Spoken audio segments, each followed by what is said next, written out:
हम बोले थे ना क्या स्टार्ट हो गया। चलिए ठीक है। तो हेलो दोस्तों, आपका फिर से स्वागत है मेरे छोटे से चैनल के छोटे से वीडियो में। तो दोस्तों आज हम लोग सीखने वाले हैं हिंदी ग्रामर। तो हिंदी ग्रामर में हम लोग पार्ट 1 वीडियो में देखा था कि शब्द किसे कहते हैं। तो वर्णों या ध्वनियों को सार्थक मेल को हम लोग शब्द कहते हैं। और हम लोग शब्द को आधार के हिसाब से बांटे थे, 4 आधार में बांटे थे। बात समझ पा रहे हो, जो कि पहले वीडियो में हम लोग देखे थे। पहला आधार था अर्थ के आधार पर था, फिर हम लोग सेकंड देखे थे प्रयोग की दृष्टि के आधार पर देखे थे, और तीसरा अभी हम लोग इस वीडियो में तीसरा और चौथा हम लोग देखने वाले हैं। तीसरा हो जाएगा उत्पत्ति के आधार पर, तीसरा का व्युत्पत्ति के आधार पर हो जाएगा, और चौथा उत्पत्ति के आधार पर हो जाएगा। बात समझ पा रहे हो। तो हम लोग दो को पार्ट 1 वीडियो को कंप्लीट कर रहे हैं, और इस वीडियो में हम लोग 2 को और कंप्लीट करेंगे। व्युत्पत्ति और एक उत्पत्ति के आधार पर कंप्लीट करने वाले हैं। तो अर्थ के आधार पर शब्द आया था 2 प्रकार के, वो सार्थक आया था, तो निरर्थक आया था। तो सार्थक शब्द उसे कहते हैं ना हम लोग जिसका कोई एक स्पष्ट अर्थ निकलता था, उसे हम लोग सार्थक शब्द कहते हैं। जैसे किताब आया था, मीठा आया था, पानी आया था, और कलम आया था, मतलब बहुत सारा उसमें और एग्जाम्पल आया था। बात समझ पा रहे हैं।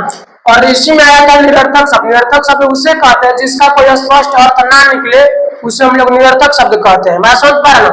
जैसे में ओटी हो जाएगा, जैसे हम लोग बोलते नहीं है आम भाषा में रोटी ओटी, तो रोटी तो समझ में आता है, बट ओटी क्या होता है नहीं समझ में आता है। फिर उसके बाद में किताब उताब, किताब समझ में आता है, तो किताबों का सार्थक शब्द, और उताब का हो जाएगा निरर्थक शब्द। फिर उसके बाद में प्रयोग की दृष्टि के आधार पर भी शब्द दो प्रकार के था। एक तो विकार्य शब्द, एक तो अविकार्य शब्द। विकार्य शब्द उसे कहते हैं जिसमें लिंग, वचन और कारक के अनुसार शब्द के रूप में परिवर्तन देखने को मिलता है, उसे विकार्य शब्द कहते हैं। और जिसमें नहीं परिवर्तन देखने को मिलता है उसे अविकार्य शब्द कहते हैं। जैसे बात करेंगे हम लोग की लड़का पढ़ता है, तो उसका लिंग के अनुसार उसका परिवर्तन देखने को मिला था। लड़की पढ़ती है, तो लड़का पढ़ता है तो लड़की पढ़ती है, तो लड़का से लड़की, लड़का पुल्लिंग है, लड़की स्त्रीलिंग है, तो देखने को मिला। फिर उसके बाद में मिला था हम लोगों को वचन के अनुसार से, तो लड़का पढ़ता है, फिर उसके बाद में उधर क्या था लड़के पढ़ते हैं, तो लड़का एक वचन है, लड़के पढ़ते हैं तो बहुवचन हो गया। समझता ना, वैसे भी वचन हिंदी में 2 प्रकार के होते हैं। फिर उसके बाद एक तो और था, मतलब इसी में कारक के अनुसार परिवर्तन देखने को मिला था। तो कारक के अनुसार था कि लड़का पढ़ता है, तो वहां पे तक लड़के को पढ़ने दो, तो को क्या है कारक चिन्ह है, कर्ता ने कर्म को आता है ना, तो उसके अनुसार से परिवर्तन था। आइए अब हम लोग देखते हैं व्युत्पत्ति के आधार पर शब्द के प्रकार। हम लोग का तीसरा आधार हो जाएगा व्युत्पत्ति। व्युत्पत्ति के आधार पर शब्द को 4 भागों में बांटा गया है। 4 भागों में बांटा गया है। देखिए व्युत्पत्ति के आधार पर शब्द को 4 भागों में बांटा गया है। इसमें से पहला हो जाएगा हम लोग का तत्सम शब्द, दूसरा हो जाएगा तद्भव शब्द,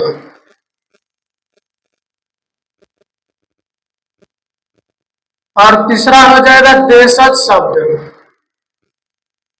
और चौथा हो जाएगा विदेशज शब्द या विदेशी शब्द। देखिए फिर से चलते हैं हम लोग। देखिए व्युत्पत्ति के आधार पर शब्द को 4 भागों में बांटा गया है। पहला तत्सम शब्द, दूसरा तद्भव शब्द, तीसरा देशज शब्द और चौथा विदेशज शब्द। तत्सम शब्द किसे कहते हैं हम लोग, तो तत्सम शब्द उसे कहते हैं जो संस्कृत के वे मूल्य शब्द जो ज्यों का त्यों हिंदी में प्रयुक्त होगा। ज्यों का त्यों का मतलब जैसे हिंदी, मतलब जैसे संस्कृत होता है वैसे ही उसको लिख दिया जाएगा, उसे हम लोग तत्सम शब्द कहते हैं। संस्कृत का वे मूल्य शब्द जो ज्यों का त्यों हिंदी में प्रयुक्त का मतलब प्रयोग होगा, उसी को हम लोग कहते हैं तत्सम शब्द। जैसे एग्जाम्पल के लिए हम बात कर लेंगे, जैसे आम्र संस्कृत वाला शब्द है, इसलिए तत्सम शब्द हो जाएगा। हस्त ये भी संस्कृत वाला शब्द है, तो तत्सम शब्द हो जाएगा। उसके बाद में पर्यक, ये भी हालांकि पर्यक माने पलंग होता है, तो पर्यक संस्कृत वाला शब्द है, तो तत्सम शब्द हो जाएगा। और उसके और बात करेंगे नेत्र, नेत्र ये भी संस्कृत वाला शब्द है, मतलब जितना संस्कृत वाला शब्द आएगा वो सारे के सारे जो शब्द हो जाएगा वो तत्सम शब्द हो जाएगा। क्यों? क्योंकि तत्सम शब्द उसी को कहते हैं जो ज्यों कहते हैं और हिंदी में लिखा जाएगा, यानी प्रयुक्त होगा, उसे हम लोग तत्सम शब्द कहते हैं। जैसे एग्जाम्पल के माध्यम से आप देख सकते हैं, सारे के सारे यहाँ पे जो भी लिखा गया है, यहाँ पे आपका सब संस्कृत वाला शब्द है। चंचू, चंचू का मतलब चोंच होता है, बात समझ पा रहे हो? तो ये सारा चीज हो जाएगा। और ले सकते हैं आप अग्नि ले लो, ये हो गया आपका तत्सम शब्द हो गया। अब बात करेंगे हम लोग तद्भव शब्द के ऊपर।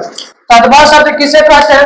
तो संस्कृत के बिगड़े हुए शब्द को तद्भव शब्द कहते हैं, यानी कि जो संस्कृत में लिखा गया उसी को बिगाड़ करके हम लोग जो लिखेंगे उसी को तद्भव शब्द कहते हैं। संस्कृत के बिगड़े हुए शब्द को तद्भव शब्द कहते हैं। जैसे में आम्र है तो आम्र को हम आम बोलेंगे, हस्त को हम लोग हाथ बोलेंगे, फिर उसके बाद पर्य को हम लोग पलंग बोलेंगे, फिर उसके बाद नेत्र को हम लोग आंख बोलते हैं, और उसके बाद चंचू को हम लोग चोंच बोलते हैं, और अग्नि को हम लोग आग बोलते हैं, और इत्यादि बहुत सारा हो जाएगा। तो जो संस्कृत के बिगड़े हुए रूप होते हैं उसी को हम लोग तद्भव शब्द कहते हैं। बात समझ पाए ना? अब हम लोग बात करेंगे देशज के ऊपर। देखिए, जो देश के अंदर आम जनता की भाषा में बोली जाती है उसी को देशज शब्द कहते हैं। देशज शब्द का मतलब जो अपनी देश में जो शब्द बोली जाएगी, जो भाषा बोली जाएगी उसी को हम लोग देशज शब्द कहते हैं। जैसे में हो जाएगा कटोरा, कटरा, फुनगी, ये सारा का सारा चीज जो है हम लोगों का देशज शब्द है। बात समझ पा रहे ना? जो अपने देश में शब्द के रूप में बोला जाता है। और हो जाएगा, और लिखिए तेंदुआ। तेंदुआ थोड़ा ज्यादा फेमस शब्द है क्योंकि अक्सर एग्जाम में 2-3 बार पूछ चुका है। बात समझ पा रहे ना? कटरा, कटोरा, फुनगी हो गया, तेंदुआ हो गया, और लिख लीजिए जूता हो जाएगा। बात समझ पा रहे? और इत्यादि से मतलब देशज कहने का मतलब होता है जो अपने देश में बोली जाने वाले शब्द होता है उसे हम लोग देशज शब्द कहते हैं। बात समझ पा रहे ना? फिर उसके बाद आएगा विदेशज शब्द। तो विदेशज शब्द उसे कहते हैं जो विदेशी भाषाओं से आकर हम लोग हिंदी में प्रयोग में लाते हैं, और विदेशी भाषा से आए हुए शब्द को हम लोग विदेशज शब्द कहते हैं। मैं समझ पा रहे?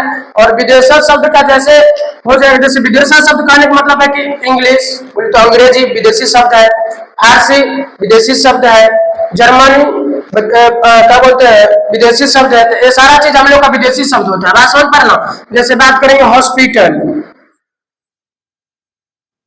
हॉस्पिटल, हॉस्पिटल हो जाएगा विदेशज शब्द हो जाएगा। पेंसिल, पेंसिल विदेशज शब्द हो जाएगा। डॉक्टर विदेशज शब्द हो जाएगा। और इसके अलावा लिख लेंगे हम लोग बुक, बुक विदेशज शब्द हो जाएगा। हॉस्पिटल, पेंसिल, डॉक्टर, बुक और दरोगा और इत्यादि कर लीजिए। ये सारे के सारे जो शब्द लिखे गए हैं, सारे के सारे शब्द जो है यहाँ पे विदेशी शब्द है। विदेशी शब्द का मतलब ये होता है जो विदेशी भाषाओं से हिंदी में प्रयुक्त होता है और हम लोग उसको बोलते हैं, उसे हम लोग कहते हैं विदेशी शब्द कहते हैं। तो ये 4 गो टाइप था इसका, वो भी व्युत्पत्ति के आधार पर शब्द का प्रकार था। और आखिरी आधार आता है और चौथा आधार आता है जिसका नाम है उत्पत्ति के आधार पर।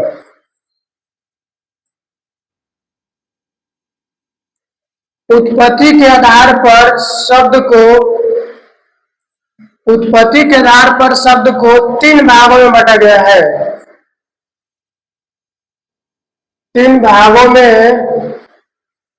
बांटा गया है। ये उत्पत्ति के आधार पर शब्द को 3 भागों में बांटा गया है। कौन कौन बांटा गया है तो चलिए देखते हैं हम लोग। पहले का हो जाएगा रूढ़ शब्द, सेकंड हो जाएगा यौगिक शब्द, और इसका थर्ड हो जाएगा यौगरूढ़ शब्द।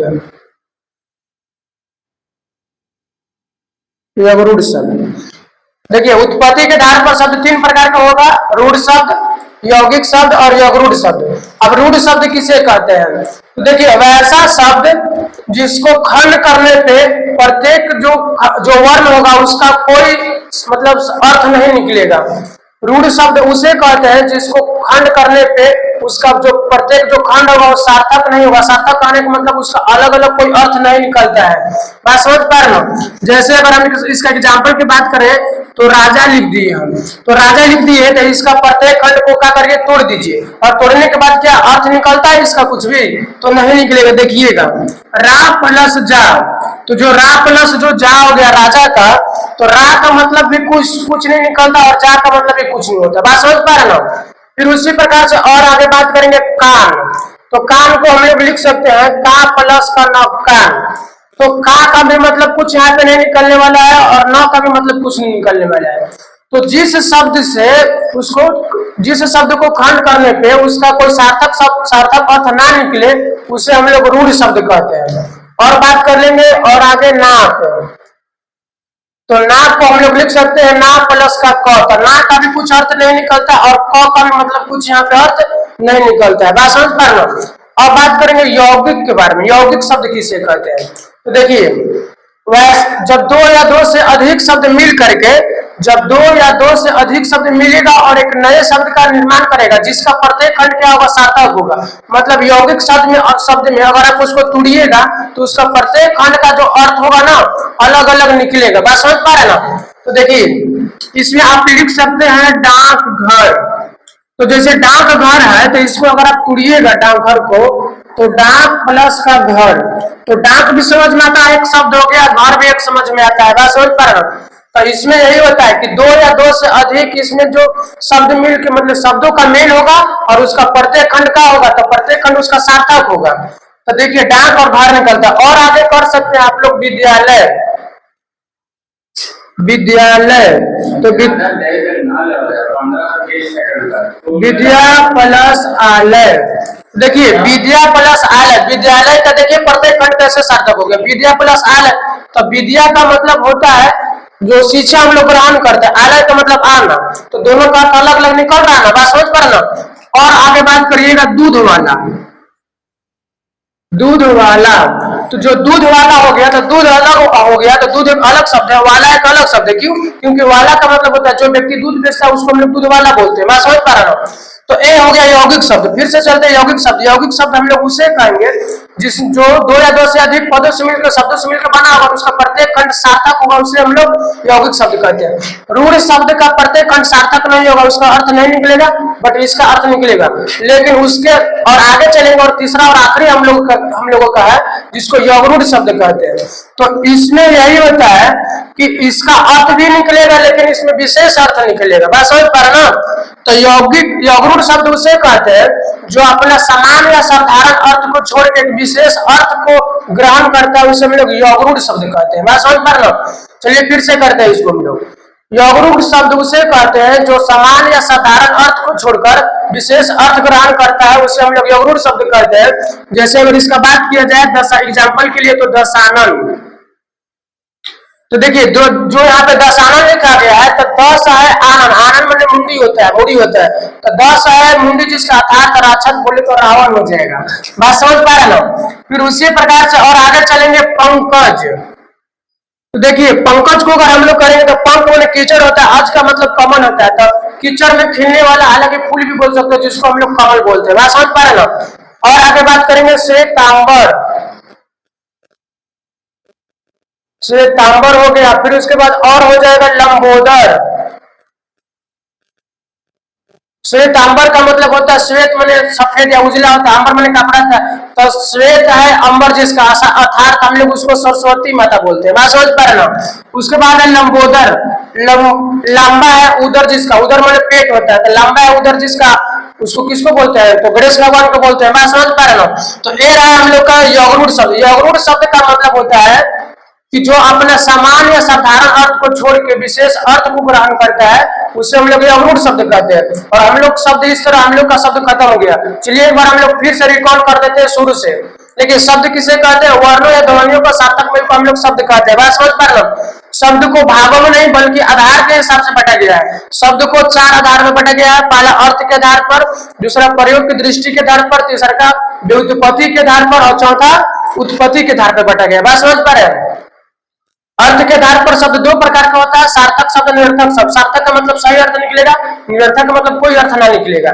विकारी शब्द उसके बाद होता है प्रयोग की दृष्टि के आधार पर शब्द दो प्रकार का होता है, एक विकारी शब्द और एक अविकारी शब्द। विकारी शब्द उसे कहते हैं जिसमें लिंग वचन और कार्य के अनुसार रूप में परिवर्तन होता है, और अविकारी शब्द जिसमें परिवर्तन नहीं होता है। बात समझ पा रहे हैं। फिर उसके बाद क्या आता है तीसरा, व्युत्पत्ति के आधार पर शब्द चार प्रकार का होता है, तत्सम शब्द, तद्भव शब्द, देशज शब्द और विदेशज शब्द होता है।